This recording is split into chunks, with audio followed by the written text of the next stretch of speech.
श्री चंदन तपड़िया साहब हमारे साथ जुड़ रहे हैं राजस्थान के बीकानेर से। एक बहुत ही अहम डेवलपमेंट है इनकी ज़िंदगी में। आज चंदन जी का जन्मदिन है। चंदन जी, आपको जन्मदिन की हार्दिक शुभकामनाएं। बताइए, स्वीट 16 या कुछ ज़्यादा?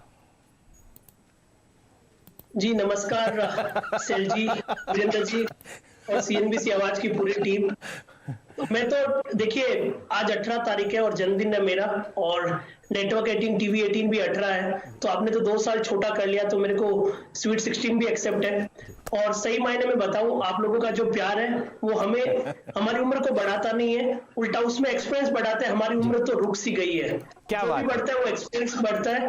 और आप लोगों का जो मार्गदर्शन और प्यार है और सभी दर्शकों का जो स्नेह है, उसके लिए बहुत बहुत आभार। और आज के इस दिन मैं ये सभी दर्शकों को और सभी रिश्तेदारों को, परिवारों को और आप सभी सीएनबीसी आवाज की पूरी टीम को हर दिन मिलने वाले प्यार, स्नेह और मार्गदर्शन के लिए आभार देने का ये मौका भी नहीं छोड़ना चाहता जी। चलिए, आपके लिए थोड़ी वर्चुअल सेलिब्रेशंस करेंगे सीएनबीसी आवाज पर। थोड़ा ही हमें समय दीजिए। और वीरेंद्र जी भी हमारे साथ जुड़े हुए हैं। निफ्टी लगभग सॉन्ग के कट से 14,330 और निफ्टी बैंक अब फ्लैट 32,244। ये फिलहाल ट्रेड सेटअप है 10 के दमदार ट्रेड्स में। वीरेंद्र जी बताइए, आपने क्या देखा? चंदन जी, अच्छा एक बार बताइएगा, एक तो पहले मेरी तरफ से जन्मदिन की शुभकामनाएं। हालांकि शैल जी ने वो शब्द आपके सामने रख ही दिए हैं। ये बीकानेर से वापस आए या फिर अभी भी वहीं पे विराजमान है, या फिर कोई एजेंसी वगैरह ले ली है आपने वहां पे? देखिए वीरू जी, आपको सब कुछ मालूम है और अभी तक बीकानेर में, क्योंकि जब तक राजस्थान और बीकानेर का प्यार मिल रहा है ना, तब तक मेरे हिसाब से थोड़े दिन और लगा के आपसे मिलने का समय रखेंगे। बट जिस हिसाब से अब डेवलपमेंट हो रहे हैं, शायद कुछ सप्ताह में वापस आपके साथ स्टूडियो में मिलते हुए नजर आएंगे। और साथ ही मैं बीकानेर से आपके लिए प्यार आज के दिन भेज रहा हूं और उसको सहर साफ स्वीकार करें। चलिए, बहुत बहुत शुक्रिया सर आपके स्नेह का, और आपको एक बार फिर से जन्मदिन की शुभकामनाएं। सर, आपके 2 ट्रेड्स क्या होंगे इस वक्त? आप बाजार को अप्रोच कैसे कर रहे हैं इस वक्त? निफ्टी की बात करें तो थोड़ा सा यहाँ पे ट्रेडिंग सेटअप है वो दिखा रहा है कि जो पॉजिटिव मोमेंटम है उसमें पॉज लिया है, क्योंकि जो 14,400 14,350 का जोन है उसको बाजार होल्ड नहीं कर पा रहा। हालांकि बैंक निफ्टी थोड़ा सा संभल रहा है, क्योंकि एचडीएफसी बैंक में बाइंग इंटरेस्ट है, तो निफ्टी को यहाँ पे थोड़ा सा कॉशियसली ट्रेड करें और स्टॉक स्पेसिफिक एक्शन पे फोकस करें। स्टॉक वाइज देखें तो हमने देखिए यूपीएल की लास्ट ट्रेडिंग सेशन में बात की थी, उसमें काफी अच्छा मोमेंटम आया। हमें कुछ प्राइवेट बैंक अच्छे लग रहे हैं या फिर कुछ आईटी और इंश्योरेंस कंपनी अच्छे लग रहे हैं। तो आज के दिन 2 ट्रेडिंग आइडियाज की बात करें तो पहला तो ट्रेड रहेगा एचडीएफसी बैंक। ये काफी स्ट्रॉन्ग सेटअप यहाँ पे देखने को मिल रहा है और यहाँ पे जो डेवलपमेंट हुआ है वो इंडिकेट कर रहा है कि मौजूदा लेवल से भी रैली बननी चाहिए। तो एचडीएफसी बैंक पे खरीदारी की सलाह है। 1470 का स्टॉप लॉस, ऊपर में यहाँ पे 1544 तक के टारगेट बनेंगे। और दूसरा, आज हैप्पीएस्ट मूड है और हैप्पीएस्ट माइंड का जो सेटअप है काफी अच्छा ब्रेकआउट दे रहा है। इस काउंटर में जो कंसोलिडेशन ब्रेकआउट हुआ है, लग रहा है 4-5% की रैली आएगी, तो हैप्पीएस्ट माइंड को भी खरीदने की सलाह रहेगी। 380 का स्टॉप लॉस, 410 412 के टारगेट यहाँ पे हासिल होने चाहिए। आपके पास 2 बाय ट्रेड्स हैं। चंदन जी, आप बहुत ही लंबे समय से एचडीएफसी बैंक पर एक बहुत शानदार बाय कॉल दे रहे हैं और आज बैंक ने बहुत ही अच्छी तरीके से पूरे बाजार को सरप्राइज किया है। नतीजे हालांकि बहुत क्वार्टर्स को पसंद नहीं आए, लेकिन भाव भगवान है और आपके सामने 1500 का इसमें एक ऑल टाइम हाई लगता हुआ। राय दीजिए फिलहाल एसबीआई पर भी, यहाँ पर आपको ये स्टॉक कैसा लगता है? जी हाँ, देखिए बिल्कुल आप देखोगे पीएसयू बैंक्स में थोड़ा बहुत डिप हमने पिछले कुछ दिनों में देखा था, बट एसबीआई में स्ट्रेंथ बनी हुई है। और आप देखोगे एसबीआई में धीरे धीरे जो डेवलपमेंट हो रहा है वो पॉजिटिव प्राइस सेटअप बता रहा है। निफ्टी ऊपर के लेवल से 300 पॉइंट करेक्ट हुआ है, फिर भी एसबीआई में 5-7 रुपए से ज्यादा का करेक्शन नहीं हुआ है, जो साफ संकेत दे रहा है कि काउंटर का सेटअप काफी स्ट्रॉन्ग है। मेरे हिसाब से आप बैंकिंग बास्केट की बात करें तो एचडीएफसी बैंक, आईसीआईसी के बाद एसबीआई एक इंपॉर्टेंट काउंटर रहेगा जहां पे स्ट्रेंथ बनी हुई है। और अच्छी बात है कि 300 के जो पुट की डेटा है वो इंटेक्ट है और उसकी वजह से काउंटर स्ट्रेंथ बता रहा है। तो मेरे हिसाब से 297 के सपोर्ट से एसबीआई को होल्ड करना चाहिए। ऊपर में 312 315 तक के टारगेट भी हासिल हो सकते हैं। आपको आती हुई दिख रही है एसबीआई पर। पोजिशनली यहाँ पर बहुत सारे ऐसे ट्रेडर्स हैं जो आपको फिलहाल बुलिश दिखेंगे एसबीआई पर भी। 1-2 स्टॉक्स का प्राइस मैं स्क्रीन पर मार्क करता हूँ बस। केम बॉन्ड को देखिए, ये स्टॉक नीरज जी की 2020 टीम में था। केम बॉन्ड केमिकल्स आपके सामने अब दिन के उच्चतम लेवल पर फिलहाल ट्रेड करता हुआ दिख रहा है 207.45। SRF में हल्का सा लाल निशान। आईबुल हाउसिंग फाइनेंस आपको वीक ट्रेड करता हुआ दिखेगा। PVR में गिरावट दिख रही है लगभग 1438। ओवरऑल निफ्टी 52 अंक नीचे 14341 और बैंक निफ्टी अब लाल निशान में। चंदन जी, आपसे जुड़ने से पहले हम लोग एक 14200 की निफ्टी की लास्ट वीक की पुट ट्रैक कर रहे हैं, जिसका प्राइस था लगभग 158 रुपये या 150 रुपये जब हम लोगों ने दिया था। डायरेक्टर साहब जरा स्क्रीन पर लाइए दोबारा। अब प्राइस है लगभग 160। कुछ राय चंदन जी आप इस ट्रेड पर देना चाहेंगे? जी बिल्कुल, देखिए इस पुट्स की बात करें तो देखिए पिछले 2 दिनों से यहाँ पे पुट की तरफ मूवमेंट है और आप देखोगे वोलेटिलिटी भी यहाँ पे जंप होता हुआ नजर आ रहा है। तो वोलेटिलिटी की वजह से यहाँ पे दोनों तरफ फायदा मिलता है। एक तो विक्स की वजह से ऑप्शंस के प्रीमियम बढ़ते हैं और दूसरा मार्केट भी यहाँ पे ऊपर के लेवल से नीचे फिसला है। तो मेरे हिसाब से जब तक अब निफ्टी ऊपर में 14,444 14,450 का जो नहीं सरपास करता है, यहाँ पे अपने पुट की साइड की पोजीशन को रखना चाहिए। मेरा मानना है कि इस पुट में लगभग आप 65 रुपए का ट्रेल रखें और वापिस यहाँ पे लगभग यहाँ से 40-50 रुपए के अपसाइड के टिक देखने को मिलेंगे।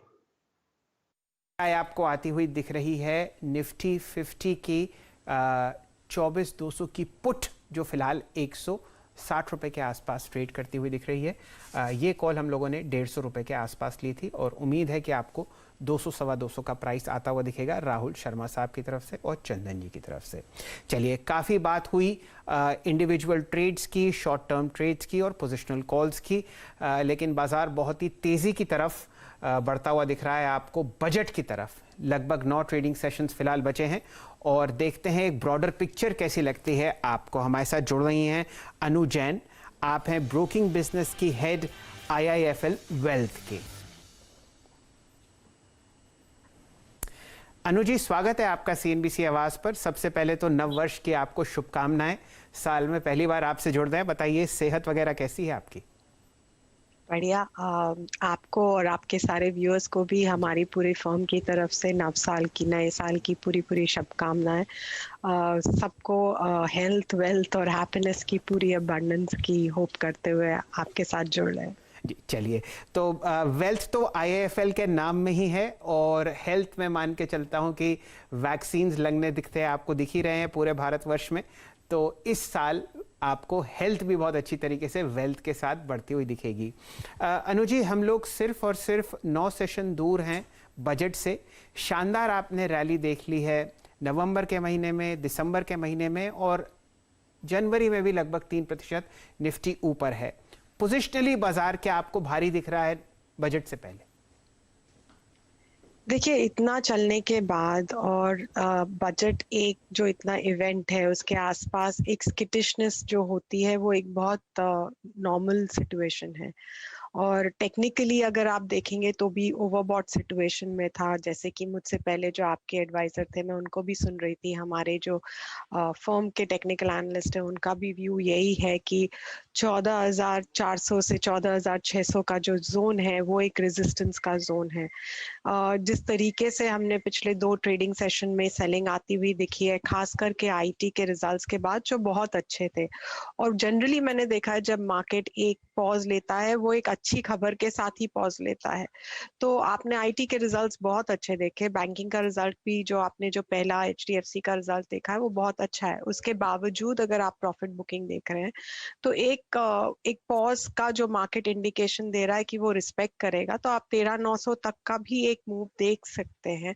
क्योंकि अगर 14,300 ज्यादा 14,250 जो आप भी बात कर रहे थे नहीं होल्ड करता, तो एक 350-400 पॉइंट की वहां से भी एक वो आ जाती है। बट उससे नीचे हमें इस समय कोई बड़ा मूव डाउन नहीं दिख रहा है। I think it is very normal कि आप बजट में क्या आता है उसको समझ के फिर अगले 1-1.5 साल के लिए एक रिकमिट करें मार्केट को। तो I think it's very normal.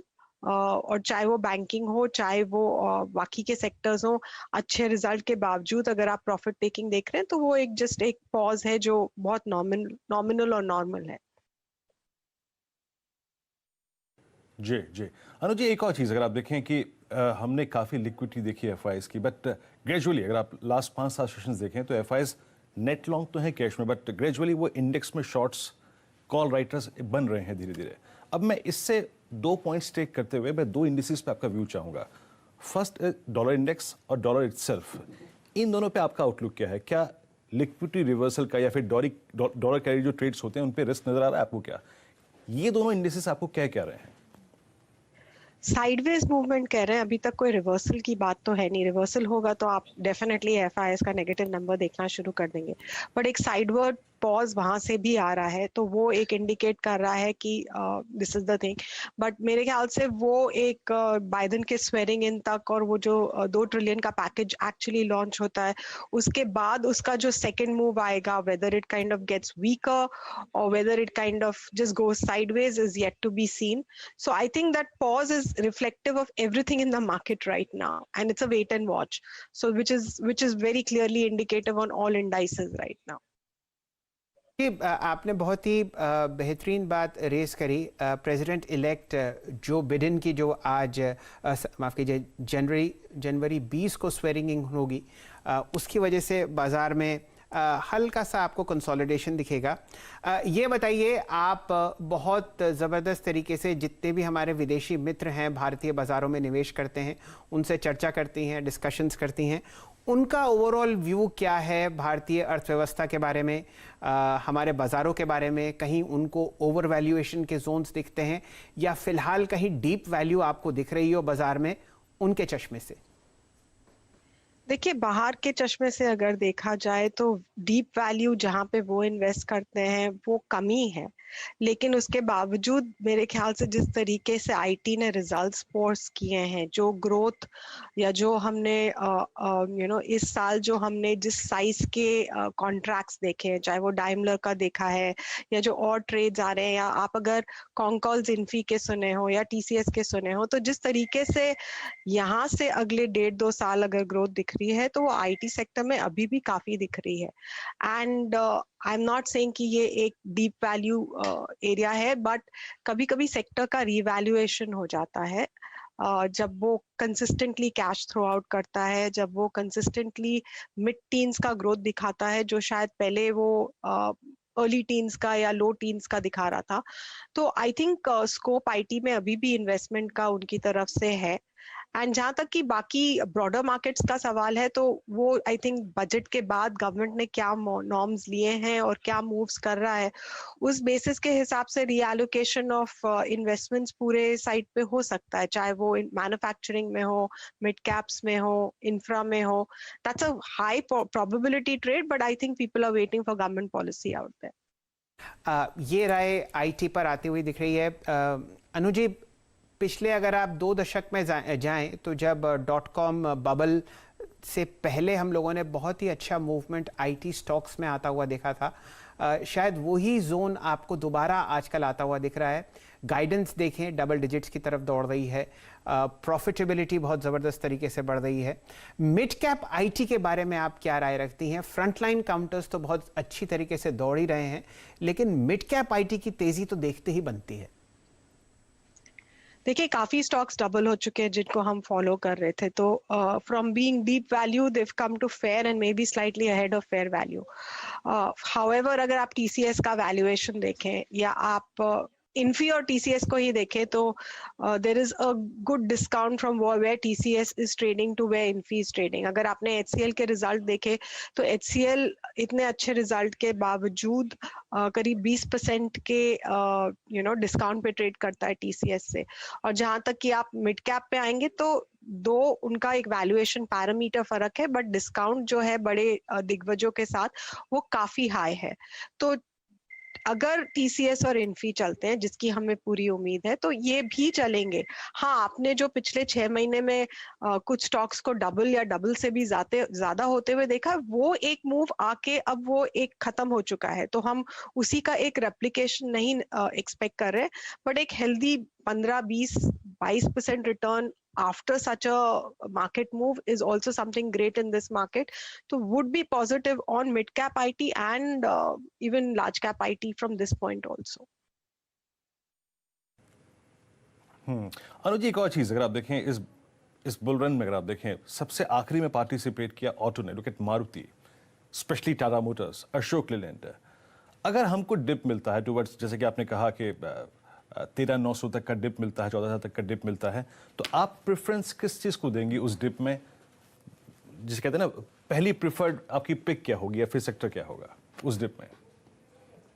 देखिए, जो हमारा हाउस रिपोर्ट है उसमें अशोक लेलैंड हमारा इस साल का टॉप पिक है। तो आपने जो मुझे सवाल दिया उसका जवाब बहुत सीधा साधा है। एंड ओवरऑल हम ब्रॉडर इकोनॉमी को इम्प्रूव करते हुए देख रहे हैं। प्लस जो हमने एक सीवी साइकिल में एक पॉज देखा था, एक पीरियड था जब हम सेल्स नहीं एक्सपेक्ट कर रहे थे। कोविड के कारण भी वो हमने देखा है कि number of trucks used were less, but now that is going from the bottom towards fresh purchases. So अगर हम इस सेक्टर को प्ले करना चाहेंगे तो इस लेवल पे या यहाँ से 4-5% नीचे हमको अशोक लेलैंड हमारा प्रेफर्ड पिक लग रहा है। ऑब्वियसली गवर्नमेंट इस बजट में स्पेंडिंग के ऊपर एक काफी एम्फेसिस रखेगी और उसमें आप 2 व्हीलर्स एंड लोअर 4 व्हीलर्स के ऊपर भी एक एम्फेसिस देखेंगे। आई थिंक जो क्लीन एनर्जी का मूव पूरे दुनिया में है उसके ऊपर आप इलेक्ट्रिक व्हीकल्स के ऊपर भी कुछ टैक्स ऑप्स देख सकते हैं। तो वो अभी तक हमारे यहाँ बहुत एक नीश मार्केट है, बहुत कम इलेक्ट्रिक व्हीकल्स एक्चुअली हैं। बट गोइंग फॉरवर्ड जो भी इलेक्ट्रिक व्हीकल को पहले लाएगा, जो भी ब्रांड में लाएगा, जिस भी फॉर्म में, चाहे वो 2 व्हीलर्स या 4 व्हीलर्स है, वो एक मेजर प्ले अगले 2-3 साल के लिए हो सकता है। बट गिवन जो अभी सिचुएशन है जहाँ हमारे पास कोई ईवी है नहीं इस समय बड़ा, I think Ashok Leyland on the CV side is something that we would be positive on. Additional long call आपको अशोक लेलैंड पर आईआईएफएल वेल्थ की तरफ से आती हुई दिख रही है। अनुजी, चर्चा बजट की ही हो रही है, ये बताइए कौन सी ऐसी 2 या 3 आवश्यक चीजें हैं, अहम चीजें हैं जो आप देखना चाहती हैं इस बजट स्पीच में? I hope they come true, but जो 2-3 चीजें हमने बेसिकली देखी हैं कि अगर आपने, जब हम लॉकडाउन स्टार्ट हुआ था, जो प्रॉब्लम्स हमने देखी थी माइग्रेंट लेबरों की तरफ या हेल्थ की तरफ, वो एड्रेस होनी चाहिए। और जिस तरीके से हम इकोनॉमी को मूव करना चाहते हैं और एक ब्रॉडर मार्केट के ऊपर स्पेंड करना चाहते हैं, एक मेड इन इंडिया पे स्पेंड करना चाहते हैं, some kind of allocations towards a infra bank or an infra institution which would lend out money very easily and quickly to infra projects, जिससे मैन्युफैक्चरिंग ऑल्सो हेल्प होगा। And वो broader economies को, MSMEs को एक काफी हद तक एक स्पेंड में हेल्प करेगा। तो एक तो वो एक्सपेक्टेशन है कि इंफ्रा के ऊपर कुछ ना कुछ आएगा या आना चाहिए। उसके अलावा एक हाउसिंग के लिए जो हम देखिए, एक होता है आप कौन से साइकिल में, इस समय इंटरेस्ट रेट्स हमारे काफी लो हैं compare to what they have been. I think this is the right time that we have a further boost to housing loans, whether further allocation, whether new firms or new institutions lending। उससे आपका real estate जो एक sector है जहाँ पे काफी पैसा लोगों का फंसा हुआ है, जो एक बैड सिचुएशन में है, सप्लाई यूज होती है, तो वो हर तरीके से अगर हम इस ब्लॉक को निकालते हैं तो काफी इकोनॉमी में एक स्पीड आ जाएगी। तो रियल एस्टेट को सुधारने के लिए हाउसिंग लोन्स के ऊपर अगर हम कुछ लाते हैं, और जो हमारे एक एनबीएफसीज के ऊपर पिछले 1.5-2 साल से प्रॉब्लम रही है, एक बैड बैंक जो ये सारे बैड लोन्स को लेके फास्ट तरीके से उसको इकोनॉमी में एक लिक्विडिटी फिर से ला सकता है। I think these would be my first 2 or 3 preferences for it. Obviously जिस तरीके से ये साल है, अगर गवर्नमेंट स्पेंड करता है और थोड़ा सा भी डेफिसिट बढ़ता है, I think there will be a lot more toleration from international institutions if the spending brings a little higher level of deficit than what it would have been in previous years. एक और space Anuji जिस पे मैं आपकी बात आपसे राय चाहूँगा, insurance stocks, HDFC life, SBI life, इस स्पेस में आई थिंक ये स्पेस नया है, इंडेक्स में इसको एक प्रेजेंस मिली है धीरे धीरे, और इसको आप एक डे ट्रेडिंग स्टॉक नहीं मान सकते, डे ट्रेडिंग स्पेस नहीं मान सकते। इस स्पेस पे कुछ थोड़ा सा मार्गदर्शन करेंगे हमारे व्यूअर्स का, इस स्पेस को आप कैसे रीड करती हैं? So we've been positive on insurance from I think 2 साल से हम positive हैं, both general insurance and life insurance के ऊपर। आपने इनफैक्ट अगर आप देखेंगे ये स्टॉक्स ने आपको सबसे ज्यादा स्टेबिलिटी दी है ये पूरे कोविड के साल में, फॉर ऑब्वियस रीजंस की जनरल इंश्योरेंस के साइड आपके एक्सीडेंट्स, फायर्स सब कम हुए हैं, तो उसको वो फायदा रहा है। लाइफ इंश्योरेंस में HDFC life and SBI life दोनों एक डिफरेंट कैटेगरी को हैंडल करते हैं। SBI लाइफ जनरली आप बैंकिंग के थ्रू ही डिस्ट्रीब्यूट होता है, तो उसका जो पहला हाफ था of 2020 because of the lockdown, वहाँ डिस्ट्रीब्यूशन क्योंकि ब्रांचेस बंद थी, लोग बाहर नहीं निकल रहे थे, थोड़ा कम है। अब वो खुल रहा है, तो अगर आप वैल्यूएशन पे देखें तो SBI life is at a sharp discount to HDFC Life. In terms of growth, I think both will give you similar growths. हमें लगता है कि ये businesses आपको mid-20s कैगर के हिसाब से अगले 3 साल तक का ग्रोथ दे सकते हैं, बिकॉज पेनिट्रेशन अभी भी पॉसिबिलिटी दिखा रहा है कि आप यहाँ से भी ग्रो कर सकते हैं। तो उस हिसाब से सेक्टर पॉजिटिव है। HDFC लाइफ थोड़ा चल चुका है। I think SBI life at this point can give you the next 10 to 15%, but अगर आप 3 साल का व्यू देखें तो मेरे ख्याल से दोनों में आप इक्वली इन्वेस्ट कर सकते हैं। एंड अगर आप जनरल इंश्योरेंस को भी लाए तो आप एक तिहाई आपका इंश्योरेंस में अगर आप बिल्ड कर रहे हैं तो 1/3 के हिसाब से एलोकेशन कर सकते हैं। चलिए अनु जी, बहुत ही शानदार तरीके से आपने 2 सेक्टर्स पर अपनी लंबी अवधि के लिए राय दी, IT, मिड कैप IT और जाते जाते इंश्योरेंस स्पेस पर। हमारे साथ जुड़ने के लिए आपका बहुत बहुत आभार। मैं ये मान के चलता हूँ कि जब बजट में आपको चीज़ें सुनाई होती हुई दिखेंगी, आप हमारे साथ जुड़ेंगी और अपनी विशेष टिप्पणी जो है हमारे दर्शकों को देंगी। हमारे साथ जुड़ने के लिए आपका बहुत बहुत शुक्रिया। चलिए वापस बाजार पर ध्यान डालते हैं। लगभग 109 अंक नीचे 14,325 के आसपास आपको ये इंडेक्स ट्रेड करता हुआ दिखेगा और निफ्टी बैंक फिलहाल फ्लैट आपको ट्रेड करता हुआ दिख रहा है 32,264 के आसपास। 2 स्टॉक्स पर जिन पर मुझे राय लेनी है, बहुत ही अति आवश्यक। चंदन जी से दोबारा जुड़ेंगे। चंदन जी, आपकी राय लेंगे टाइटन पर, और डायरेक्टर साहब आपको एक लंबी अवधि का चार्ट टाइटन पर आते हुए दिखाएंगे, क्योंकि यहाँ पर हम लोग बिकवाली ट्रैक कर रहे हैं लगभग 1620 रुपए के उच्चतम प्राइस से, और आज 1470 हमारे सामने स्क्रीन पर है। खबर यहाँ पर यह है कि पिछले कुछ ट्रेडिंग सेशंस में टाइटन में एक बहुत जाने माने निवेशक हैं श्री राकेश झुंझुनवाला साहब, उनकी तरफ से हल्की सी सेलिंग आपको आती हुई दिखी है। बहुत ही कम दायरे में उन्होंने कुछ स्टॉक्स बेचे हैं और मुनाफा वसूल किया है, लेकिन स्टॉक आपके सामने फिलहाल लगभग ट्रेड कर रहा है 21 दिसंबर के न्यूनतम लेवल पर। चंदन जी, पोजिशनली राय टाइटन पर आप बहुत बुलिश रहे हैं और आपने यहां पर अक्सर राय दी है लॉन्ग साइड पर।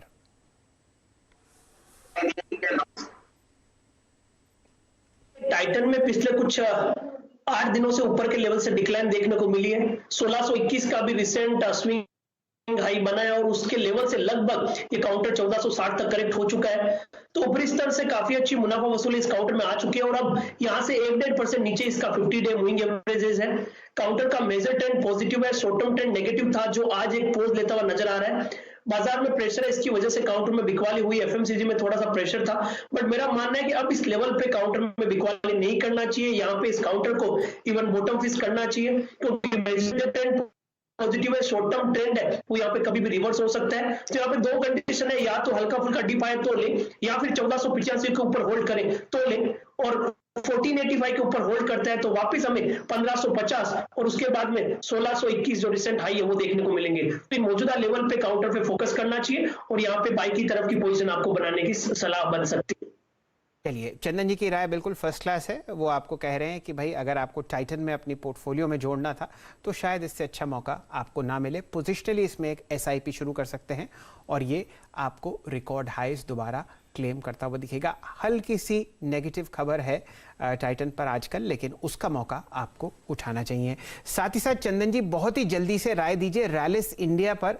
इसके नतीजे आज हैं और यहाँ पर भी एक क्वार्टर से आपको हल्की सी सेलिंग आती हुई दिखी है। रैलिस